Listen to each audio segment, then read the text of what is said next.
Welcome to another episode of It's a Long Beach Thing. Be sure to subscribe on your favorite podcast platform and like us on Facebook on It's a Long Beach Thing. It's a great place to learn a little bit about Long Beach. You can promote your business, post some great pictures of Long Beach. So like us there. And we have a great show for you today. We have my new friend from the Long Beach City College Foundation Board, President and CEO, Paul Kaminski, with us today. And I'm really excited to dive in. So, Paul, how are you today? I'm doing great. Wednesday. I come in positive to work every day, man. That's just the way it is. I went to my first board meeting with the foundation, and you mentioned something. And I'm like, wow, you get up at 4 in the morning? Is that true? You get up at 4 in the morning every day? Pretty much. Today was funny though. I actually slept in today at like 6, which freaked me out because it threw my whole schedule off. I didn't get my workout in. I had to be at work early. I had to, do a couple things. So it's just kind of funny. But normally I am up early. I try to get out, and that goes back to my dad back when we first came to Long Beach back in 1966. He was an avid fisherman. So he would get me up all the time as a little kid.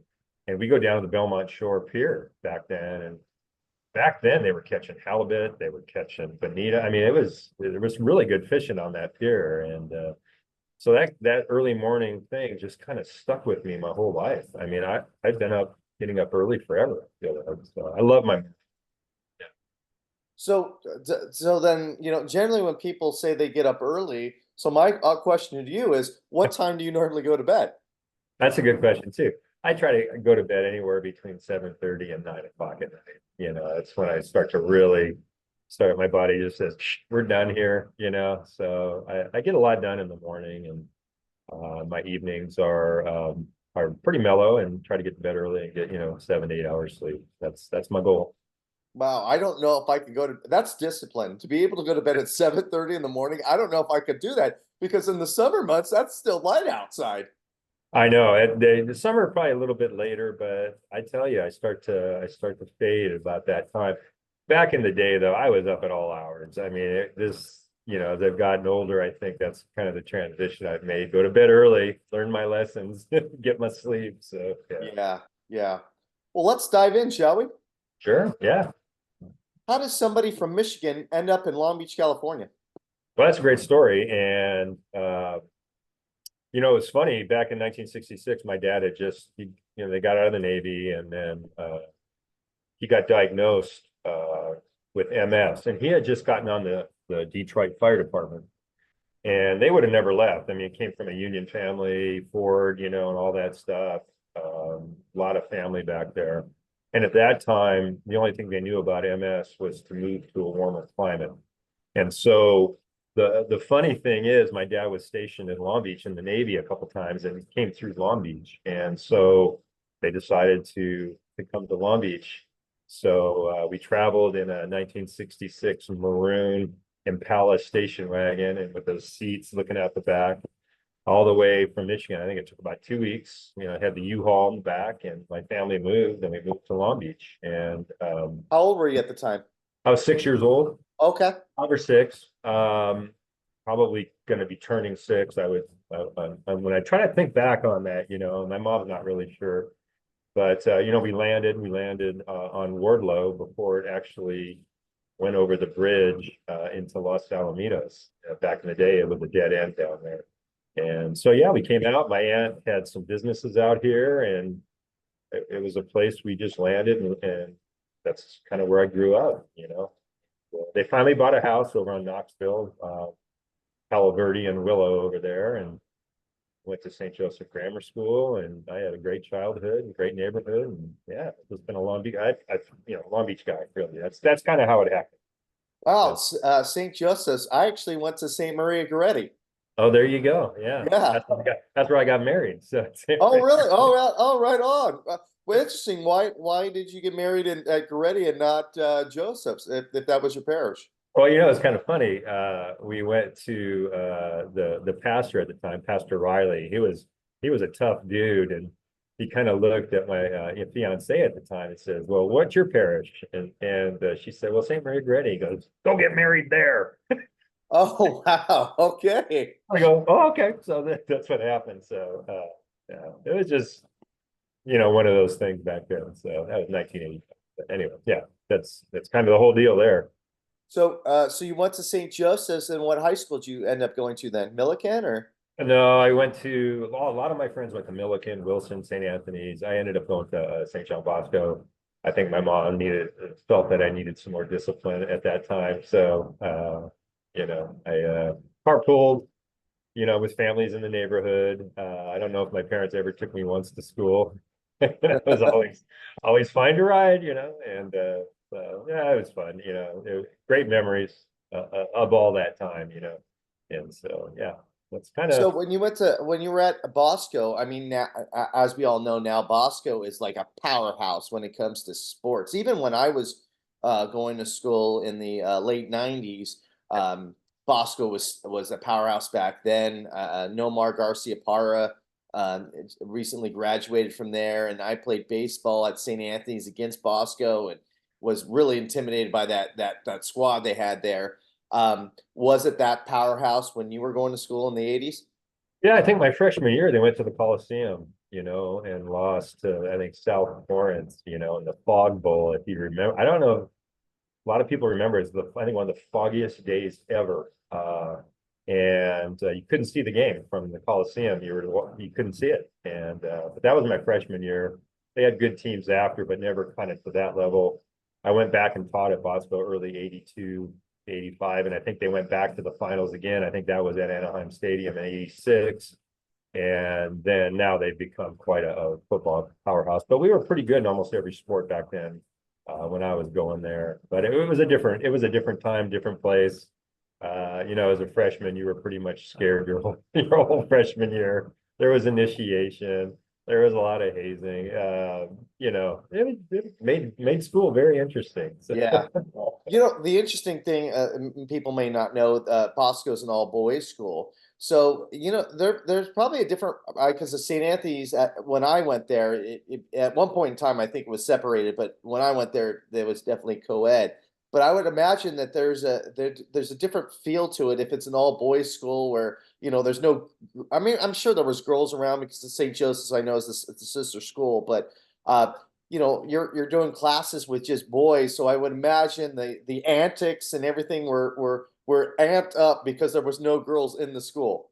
Oh, it was hilarious. Yeah, there's so much stuff. I mean, yeah, because you didn't have to worry about anything, how you really looked or so yeah, there was a lot of stuff that went on, but it was good. A lot of it was, some of it I probably look today, you probably get arrested, but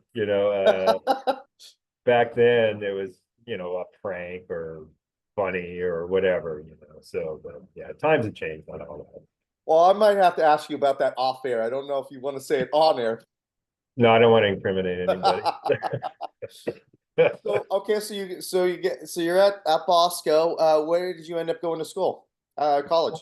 From there, I always wanted to go to Stanford, but didn't apply and had a bunch of buddies going to Loyola Marymount. I think it was like 13 guys from my graduating class.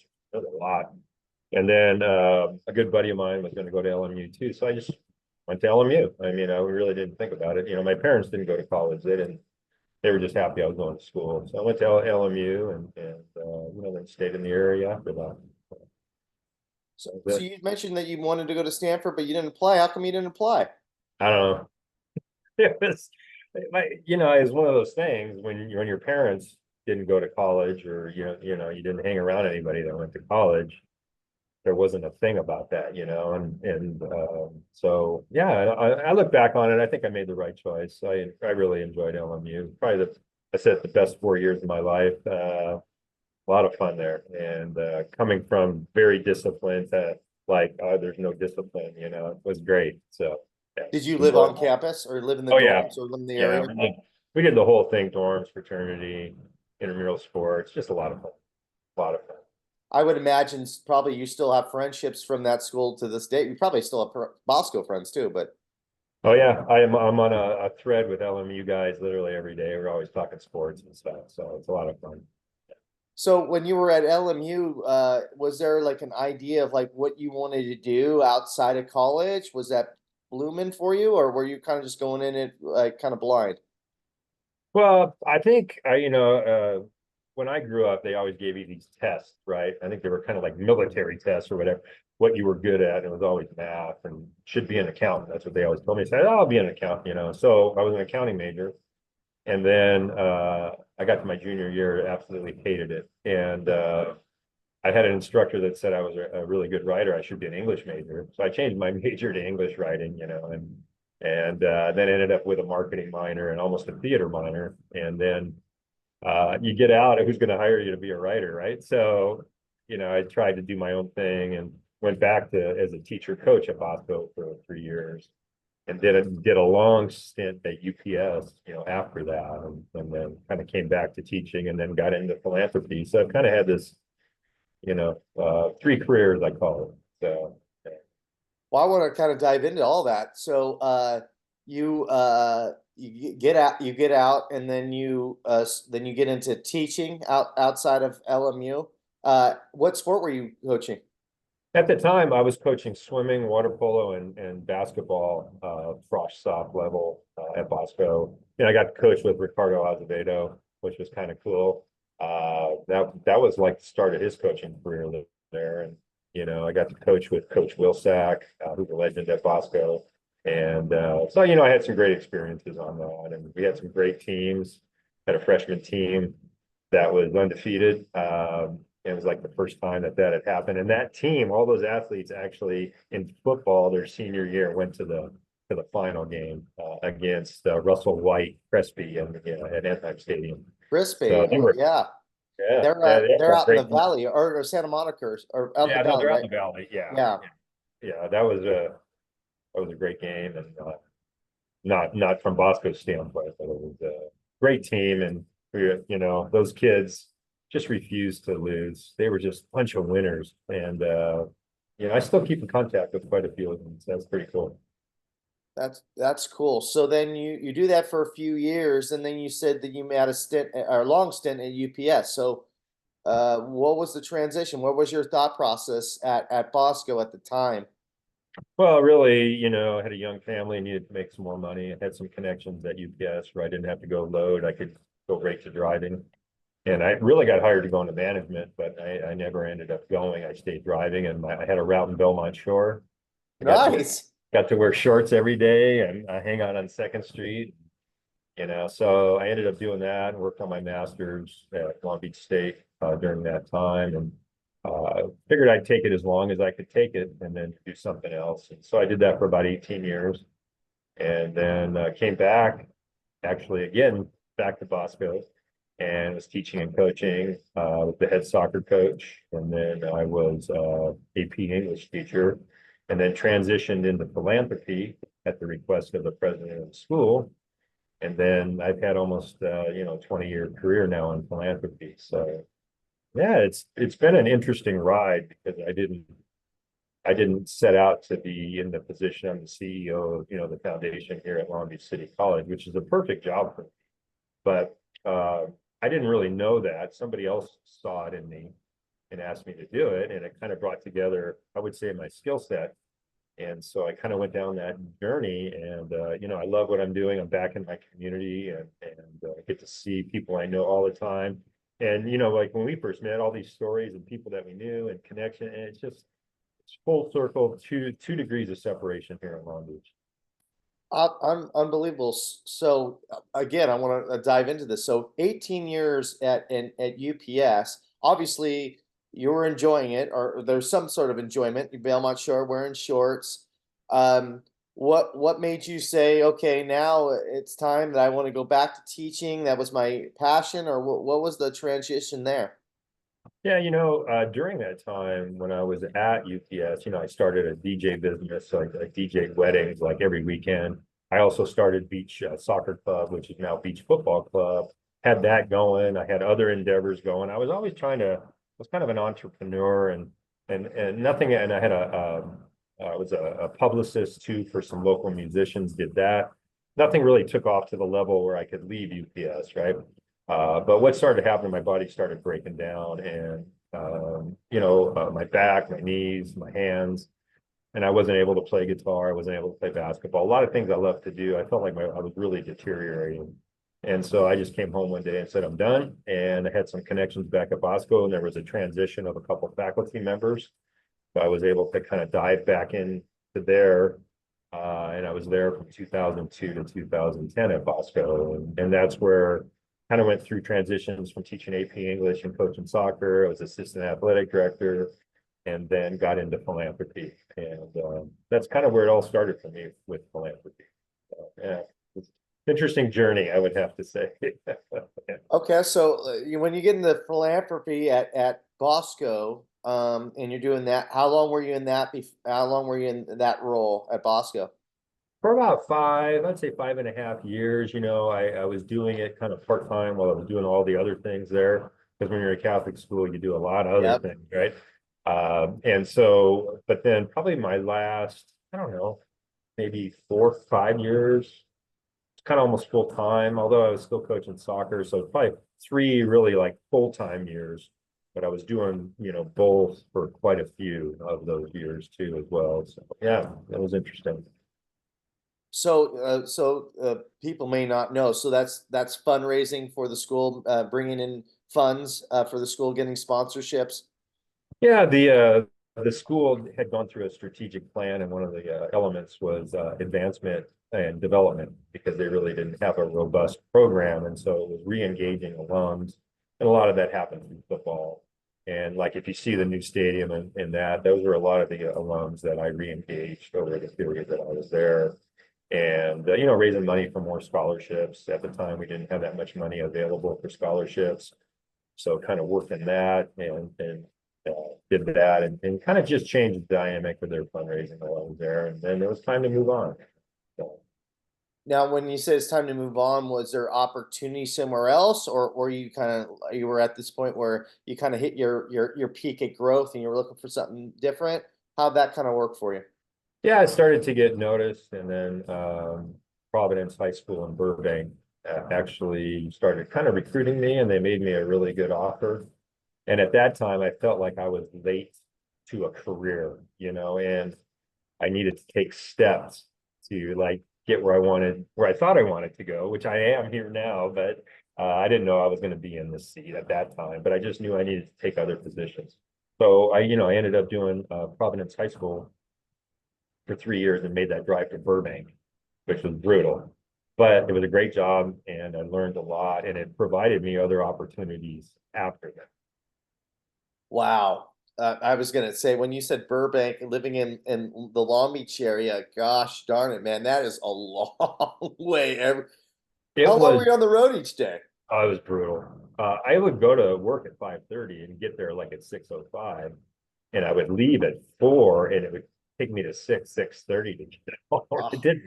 It was, but you know what? It kind of it was meant to happen because it opened me up to other opportunities beyond that. So, as much as I was like on the way home going, oh gosh, I hate that, yeah. it was a career choice. It did pay off now. So you were there from you were there like 2011 to 2014, something like that? Yeah, I would say 2010 to 2013. And then started getting kind of recruited by St. Mary Medical Center out in Apple Valley. Oh, And so I went from working in Long Beach to like getting further away. But the thing is, I had a history in Apple Valley because my parents moved there in 1980 when I was a junior in college. And the recruiter knew my history out there, and my dad had just passed away and out there. And so my mom was by herself, and it all worked out. I got the job, ended up, working out there during the week, coming back on the weekend, was able to kind of get my mom stable again after my dad had passed. And so I did that job for about 5 years. And that was, I got to be a VP of the hospital, not only VP of their philanthropy, but got to be, part of the operational decisions of the hospital. And that experience kind of led to everything else that happened in, especially this position, because it gave me the experience with major gift, planned gift, state giving, higher level of fundraising experience. So, You're explaining this like your life. You've never been bored because you're talking about how you were getting your master's degree. You're talking about running a DJ business for weddings. You said I forget there was another thing that you were running an entrepreneur. Like I want to know how do you have and then you have you have a family. How and driving around. How did you have time for all this? I don't watch TV, I don't waste a lot of time, and I just try to maximize my time. I felt like I've always been like that, and some of that is just the efficiency you get at UPS, because there's no wasted time. And so I just think it's my nature, and I was never really sitting around a lot in my life. It was always goal setting and probably a type A personality in that respect. So, it's just I don't know. I need that. I get bored pretty quick, and so constant stimulation for me is a thing. Did you ever find yourself like on a random Sunday just like being zonked and just like sitting there just like falling asleep because you have Oh no yeah, energy from all yeah. the stuff you've I been doing? Or But it's the best feeling in the world, and when you're accomplishing things. I would run a soccer tournament called the Pyramid Cup. It was kind of based out of Long Beach State, and I ran that for 5 years. I remember being it's Sunday when it was all over, just being completely exhausted, and I don't know. It's a good feeling. I like to maximize my human potential. I get. I guess so. I don't think you wasted. I don't think you wasted a second. Yeah, it's funny. Yeah, I mean. I enjoy, my mom was always saying, "Oh, you're a jack of all trades and a master of none." You remember that saying? And it's Yeah. yeah, mom, but I like everything. I want Uh-huh. to kind of dabble in as much as I can. And I mean, I kind of have things that I really enjoy, now. I really love my work, love my music I get to do. I'm in a couple bands, I recorded a record. I like my workouts. So I'm kind of, I don't say I downsized, I kind of hyper focused my efforts into the areas that I really, really like. I think I was chasing things, trying to figure out where I should be for so many years. And then I think I've kind of fallen where I know I should be there. So that's kind of where I'm at. Yeah, that's one thing that I wanted to talk to you about is the band. I mean, look, all the time. Like, how did you have time to learn the guitar when you're doing all this work? Well, that's kind of a late night endeavor a lot of times, is practicing or on the weekends or just, here and there and listening to music and trying to understand it. And, I took a hiatus, I think, when I was at UPS from playing guitar, and kind of came back to it when I hit 40. I ran into a buddy at St. Cyprian Carnival, and I had just met him, call him a buddy now, but we became great friends. And he had his the drums in the rafters, and I had my guitar. It was getting dusty, and we just said, let's just start jamming. And we did. We started playing on Wednesday nights in his garage for like 10 years. And then all of a sudden a band started forming. And then that was in like 2012. And since then, we kind of had a band called the Jam Daddies. And we play around town a little bit, not a ton, but it's just fun also to Well, get out there. so it's 10. So it's your 10 years. You're rocking in the garage like it's like you're back in your teenage years, right? Rocking in the garage, jamming out, and then you had the idea like with the connections you had. I would imagine that like somebody came to you and said, "Hey, you want to play at such and such place?" Is that how it kind of went down, or what? No, it was funny because, in my DJ business, I would always DJ on New Year's. And then there was one year I didn't. And so my buddy goes, "Hey, let's just have a party at your house. We'll just set up the drums and guitar." And I got a buddy that could sing and a couple other buddies that play, so we did a couple songs that night. I think we did Jumpin' Jack Flash, Honky Tonk Woman, one wild thing in my backyard. And there was guys there, and so people said, well, why don't we do more of this? We started doing more of this. Then all of a sudden we have 5 or 6 guys in the band. And then somebody said, well, we should probably learn more songs and try to get a gig. So we ended up learning more songs, getting some gigs, and then we've been playing off and on ever since. You know, people have come and gone. My buddy who played drums actually passed away, and it's probably been 6 years now, but from pancreatic cancer at 50. So, Ah. you know, that was a big gap, and we thought the band would end there, but people have come and gone, and it just keeps having a life of its own. Now my son plays, Oh, your and son's on the, okay. What is your yeah, son, he, what he instrument has your a son play? band too. He plays guitar as well. So, Okay. and he's got a little 3-piece, and they'll play with us when we play, and you know, so it's fun. It's just fun.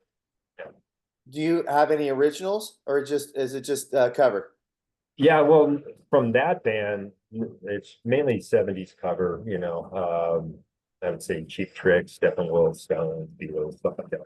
And but me and my other buddy, we have another thing called the PH Project, and we recorded a vinyl album last year and released that called Slow Burn. And I think we've recorded about 18 songs, and we're on, you know, Amazon and iTunes and all of that. And yeah, and we have a vinyl record, and so that was a goal of ours. That was a bucket list, and we're working on our second record right now.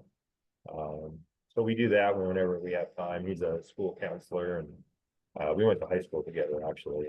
And during COVID, said, "Why don't we write some music together?" And then ended up clicking, and then we recorded at the Compound Studio, just up PCH there. And so yeah, it's been a journey in the music thing. It's nothing that it's like it's nice when you don't have to do it for a career and hustle, that you could do it and just for fun and see what comes of it if anything ever does, you know. So that's kind of where we're at now. More of a passion piece than anything Yeah, else for you. totally. Yeah. Yeah. Bucket, you know.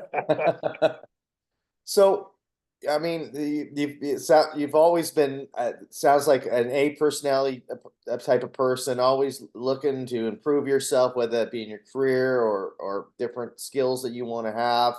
Um, so I would imagine you now at Long Beach. Well, first off, we didn't even get into this yet. Like, how did you get from St. Mary? I imagine St. Mary's at Apple Valley to Long Beach City College, correct? Or was there another spot before that? A couple spots before that. So, you know, uh, I kind of committed to myself I'd do 5 year at St. Mary because I knew that was going to be a hard thing to do. So, and I wanted to get back in the area. So, Providence St. Joseph Health System, Providence High School, St. Mary, Apple Valley, and then I came to St. Jude. They're all in the same family uh, at that time. They still are. And so I came to St. Jude In uh, Fullerton? in Fullerton, did that for a year. And I was working with physicians at that time on philanthropy. And then they started to regionalize, and I had a really unique position that they had created for me to get me back closer here. I had a great boss at St. Mary that was helping me get back in the area. And then I saw the kind of the writing. So I ended up doing about a year at Operation Smile, and they fixed cleft palates all over the world. And it's kind of global philanthropy, and you know, dabbled in that. And it was a home-based position.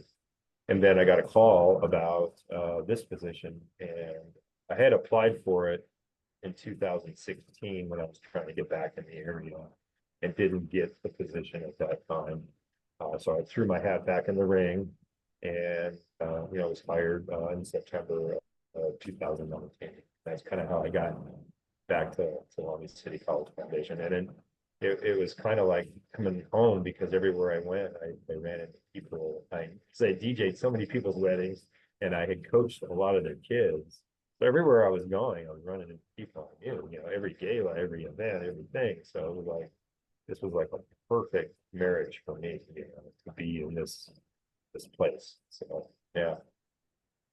Side note, so I used to work for US Bank right across the street from right across the street from St. Jude. They're on I guess that would be Bass and Cherry. Yeah. And I don't know if you went there, but I did. The gas station on the corner had the best breakfast burritos ever. I don't know if you ever ate there, but their breakfast burritos at that gas station were phenomenal.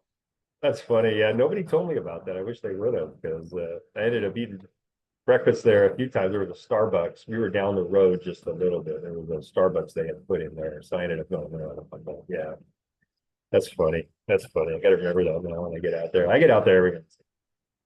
Yeah, yeah. So, what's your vision for the future? Well, I had when I came here, I wanted to have a bold goal, and I kind of wanted to have a legacy job, because sometimes you bounce around and the work that you start, you never get to see it to fruition. We had done some great work, I think, at Providence High School, and they're really flourishing now. And, St. Mary's, same thing. And so, I want to stay here through retirement. And, we're in a campaign to raise, well, we started out with a $20 million goal, which people thought was kind of crazy, but we passed that. And we're up to about 35.4 million. And I really want to get to 40 million before I retire here, in a few years, and kind of leave a mark. I mean, that's my goal, especially for the students, because I get to see here at Long Beach City College what a little money goes a long way. And putting money away for the future for students in endowments, and so they have access to funds. And we're just got an incredible foundation staff, and we're just doing some really good work for the students and for the school. But really, how do we get students to stay in school, to get on their educational journey? And that's not only just scholarships, but how do we help them out? If they have a rent issue, if they have a car issue, if they have any supplies. I think it's changed over the years. I would say in student need. And when you go to a 4-year, all your costs are wrapped in your food, your housing, they're all kind of wrapped in. That's not the case at Long Beach City College. You come, you got to pay tuition, or you're on the college promise, or you get some financial assistance. But then you got to get to school, you got to have your supplies, your house. I mean, you may have a family, lots of re-entry here. So it's really creating an atmosphere that if students need help, we can get them the help that they need to stay in school. Because most students, if they leave, the odds of them coming back are very slim, and it's usually way down the road. Yeah. I think the So, school, how would like a student that would need those services, how would they find them at Long Beach City College? What would they do to get there? yeah, we have a basic needs office now, that has come into play since COVID. And we work with them. We work with Justin Mendez, who's at the school. And so he's able to, vet students. They do have resources they have a lot of resources at the school. But if they're not able to help, then Justin and I work together, and we have resources here that we can do. And then we do probably, close to $1 million of scholarships that come through our office a year. And then we've been creating endowments to support College Promise. Our College Promise is an enhanced program. It's not only tuition, but it can be books, transportation, whatever a College Promise student may need to be successful in that program. Because when you're in the College Promise, you do have a list of things that you need to maintain to be able to move on to, Cal State Long Beach. And so, we try to work in all those endeavors. If someone, an instructor calls us up and says, hey, I know this student that's struggling, or, they don't want to come forward, they're having a hard time. We work behind the scenes, so a student does not feel embarrassed about coming forward if they have a financial need or something like that. We try to, I know Justin, and we really try to take away the stigma of asking for help. So that's some of the work we do. A lot of it's behind the scenes, but we're able to help students the day of if necessary. There's not a lot of red tape here at the foundation. As long as the student gets vetted through the school, we know they're a student, we know their situation. We're able to help quickly. I think that's wonderful. And how would people, especially in the Long Beach community, that want to help out Right. your foundation, how would they do that? How would they contribute money, or what should they do to help this great cause to get you from 20 million to 40 million or even Yeah, above? yeah, no, that's we have donors who do pledges, 5-year pledges. We have that are creating endowments. We have a lot of endowment money. We've put over 8 million an endowment over the last 4 years, and we have another 14 or 15 that will be coming in down the road through state and plan gifts. You know, you have a lot of people in Long Beach. I think this is the beauty of Long Beach, that have been here for a long time. They've made their career. They've bought a house. They've created wealth for themselves and their families. And a lot of that giving could be done through their estate. Maybe they don't want to part with cash now. I totally understand that, but they could do a part of their estate back to our foundation, and we can create anything that they want to support. Like if they want to create a family scholarship, if they want to help nursing, if they want to help athletics, every part of the school needs support. And so we can do that on a yearly basis. We can do that through your estate.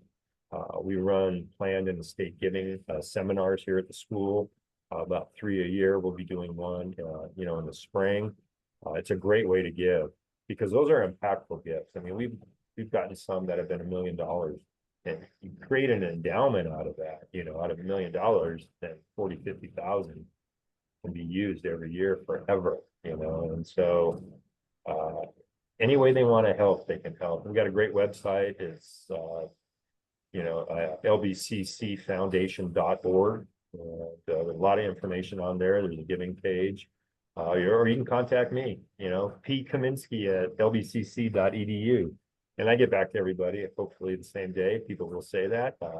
That's my thing. But really, and I tell people, my whole family was touched by Long Beach City College. Nobody was technically an alum, but all my kids did swim lessons. I took classes. My daughter took classes. My son did early childhood development. So, and I think you'd be hard pressed to find any family in Long Beach that doesn't have a connection to Long Beach City College, right? Yeah. It's the one institution that everybody has access to. And I think it's the most important institution in the city, because it helps with workforce development. It changes people's lives. It gets them on the right track. It's affordable education. I think there's so many things that we can offer, and it's a community endeavor, right? I mean, I really feel like all of us should be contributing to Long Beach City College, because we are contributing to the students' success. And those are the students that are going to be our workforce, our leaders. A lot of our leaders that are here right now grew up here, Yeah. and made this their home. And we have, I don't say duty, but I feel we have a responsibility for our community to make it better, first of all, and to prepare for the future. And I think LBCC has the best opportunity for that. Yeah. So you mentioned your son went to early child care, or early parent education. What campus was it, at the PCC campus or LAC campus? The LAC campus, it's right down the street, Okay. Yeah, Because and I think my mom was an instructor of parent ed at the PCC campus. So I was okay, wondering if she taught your son. yeah. No, he was at the LAC just Okay. down the street, because yeah, I think my kids went to St. Cyprian, and so yeah, he went there, had a great experience. And I think a lot of kids come through our, and then we have senior studies for our lifetime learning folks, and we do all kinds of classes there. So it's like an institution that can hit you from the beginning all the way to the end, and Yeah. and if you want to come and learn something, if you want to get certified, especially, our trade program is back. And, we're putting a lot of emphasis around that. I know Dr. Munoz has got some great initiatives going to really put the spotlight on that. We're trying to create some synergy with the high schools, and how do we get, kids interested in trades. I mean, you can take a trade, and, in 6 months, 2 years, you can be making really good money, and be using your hands. But a lot of it now is not, it's on computer and stuff. It's different. It's not the same thing. So it needs to be looked at a little bit differently. And I think people are really starting to take advantage of those programs. I'm so glad that you mentioned the trades. I 100% I'm glad that you mentioned that, and I'm glad that because when I was going to school, or when I was in high school, the trades were really big, and then there was a certain period of time where they pulled out, and now they're getting back into it. And I think it's extremely important, because some people don't they may have the smarts, but they don't want to go to a 4-year university. They want to get in the trades. And I feel like when I got out of college, especially, I felt like there was like a stigma to the trades, that you had to get this 4-year degree. But I think I think it's so cool that people get the trades because, like you said, it's 6 month to a 12-month period. They get into the work and they start making a lot of money. Whereas sometimes when you get a 4-year degree, you have all this debt, and then you come out of college, you have a college career, but you're making 40,000, and you can barely pay the rent now, and you're in student debt, and you have all this stuff. And maybe you didn't want to do that. Maybe your passion was the trades, but because of things that you went to college. So I think it's great that we're breaking that stigma and saying, no, I mean, if you want to get in the trades, do it. If you want to go to college, do it. But there's other avenues, and breaking that stigma, I think, is huge. And I hope that we continue doing that. And I'm glad that Long Beach City College is leading the way in that. Yeah, you hit on some really good points there, and I think, not only the trades, but that first 2 years of college education, where oftentimes you spend a lot of money and not really knowing what you're going to do. And I think the advantage of coming to a community college like Long Beach City is, the instructors are very hands-on. The classes are smaller. The instructors are actually teaching those classes, not their aides or anything else, and our instructors aren't out doing research, instead, and they're guiding students. I hear so many stories where the students said, I wasn't really sure, my instructor really guided me here and really got me on the right path. So my next 2 years when I transferred, if I was going to a 4-year, I really knew that this is where I wanted to go and wanted to be, right? And a lot of students have an aspiration, say, I'm just throwing out school to go to UCLA or Cal Berkeley or something like that. Maybe they can't get in their freshman year, but they're definitely going to be able to get in their junior year, right? So the ability to transfer out for those first 2 years is a bigger, wide open door than it is as a freshman, and you get it, you get out of here, you can get out of here debt free. Yeah. Parents are starting to really wake up to that. And if you come to our campus, it feels like the spirit here with the new buildings and where they're going and where they're taking the school, it's a 4-year feel. It's not, I went here back in the 80s and it felt like a kind of a rundown community college. It didn't, now it's vibrant, it's flourishing, and there's a new sense of pride here. And I think parents are going to start realizing that this is a college promise is a great option for the kids.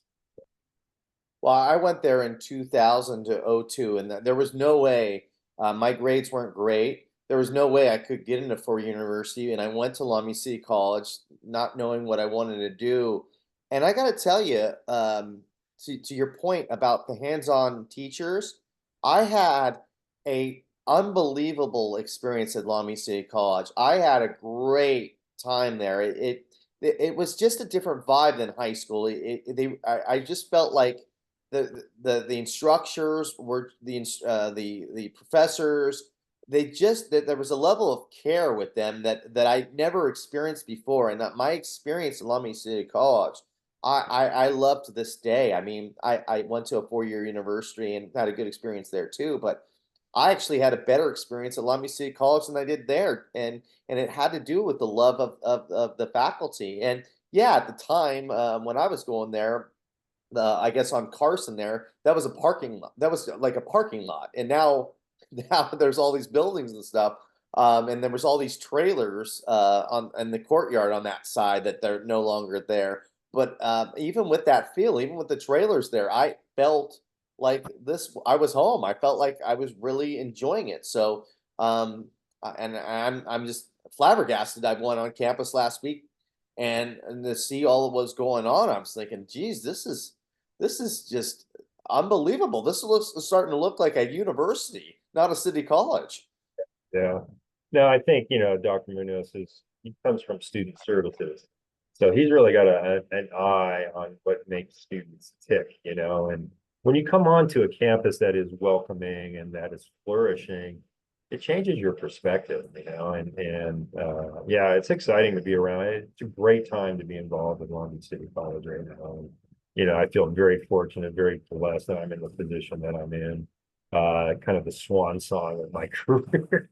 So, I mean, I never thought that I would wind up here. I really didn't.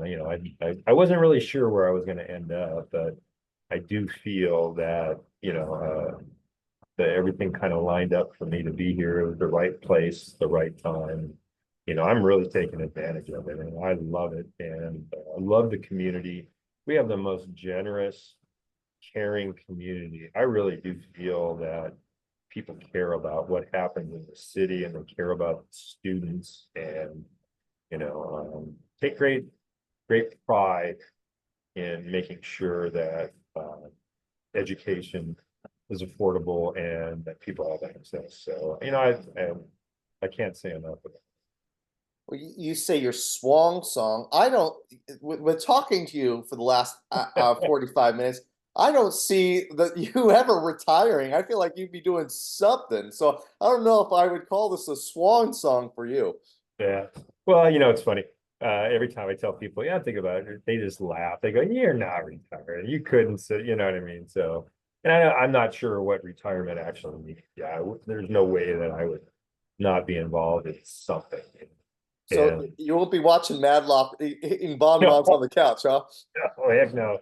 No, I'm gonna start my touring in a rock band when I, hit 70 or something. Right I'm, on. I'm gonna do the reverse is what I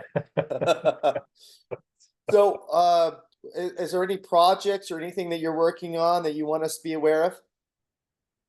no, I know that the school has is floating a bond on the November ballot. I know that's to completely renovate and finish up the job at both campuses, and I hope people take a look at that just to see. And if you haven't seen the effects of the last two bonds, please come on campus. I've had conversations with folks too, and there's we have a citizens oversight committee that oversees all of that, and come on campus and see what we've done, and the difference on the campus, especially if you went to school here, and see where it's going, and those things. And then, for us trying to get to that 40 million in the next 3 years, I think is really important for the students. You can have all the buildings, but if you don't have the support behind it, then students aren't going to have that success. I know, I think probably the community feels they're always being asked to give, but my thing is, hey, you can't take it with you. You might as well pay it forward, and leave a legacies, leave marks on the city.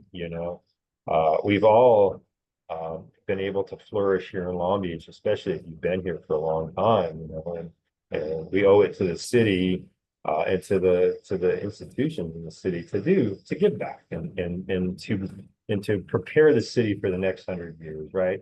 Long Beach City is going to be 100 years old in 2027, and if Long Beach City College is falling apart, and so now it's going to be two new brand new campuses for the students of the future, and for everybody that wants to re-enter, change their careers, or keep becoming educated in different things, or educating the youngsters too. So great opportunity, I think, and that's for me. I'm just happy to be here right now. I love coming to work, and I love and like you said, the instructors, man, they just care so much about their students. That's all I hear. They're really invested in that, and they do the job because of their students. They get to see the fruits of their, see a student get excited and then be able to transfer and realize their dreams when they maybe were told, hey, you're not good enough to go to a 4 year, right? And you get a lot of hands-on excitement, I think, that the teachers get to see and to be part of our students' lives.